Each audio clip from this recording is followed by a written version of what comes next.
Hi, welcome to another Todd's 2-Minute Tech Tip Tuesday, brought to you by the National RV Training Academy.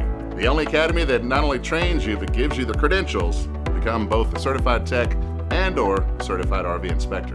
Today we're talking sweaty, warm refrigerator.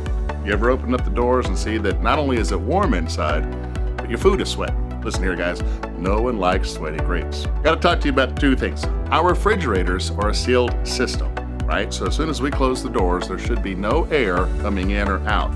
The way refrigerators work is they pull the moisture out of the air before they actually drop the temperature. If you look at the back of your refrigerator, you'll see those evaporator fins.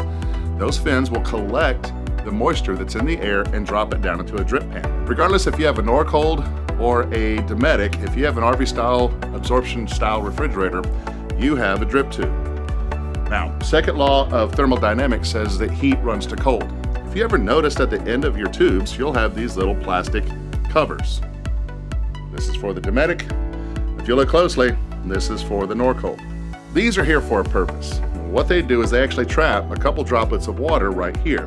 Because if heat runs to cold and we lose those caps, what happens is that warm, moist air from the outside goes up the tube and into our refrigerator. Our refrigerator cannot keep up with that moist air coming up there. So we want to make sure that we have these caps on there. So on the Dometic, we have a cap with about 5 holes, 6 holes right here. And on the Norcold, you'll see the little black cap with just a little single hole. Again, they're there to trap the water here at the bottom, so that way no air can go inside. You may also experience a block of ice in the back, and that's the same condition. We're having too much warm, moist air go into our refrigerator.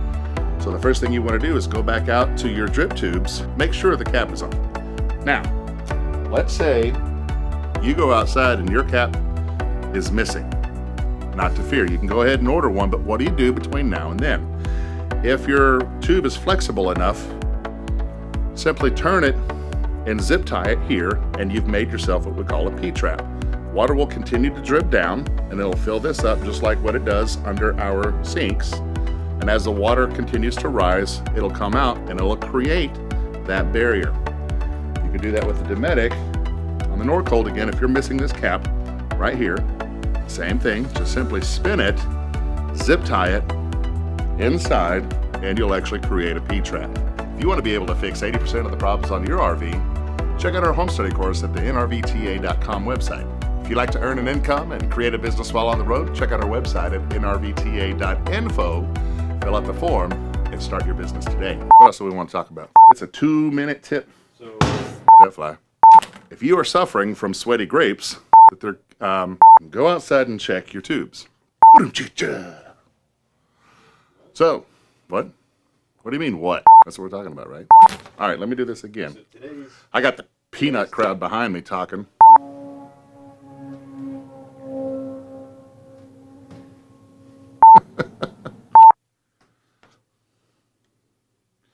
Oh, this one's never coming out. Let me use the other side. Let me see what I want to use. Your food is sweaty. Why are you smiling? Your food is wet. Your grapes are sweaty. The way refrigerators work is they actually pour the moisture out the drip. It doesn't matter. Let's do it this way. We want that water to stay. Let's do this again.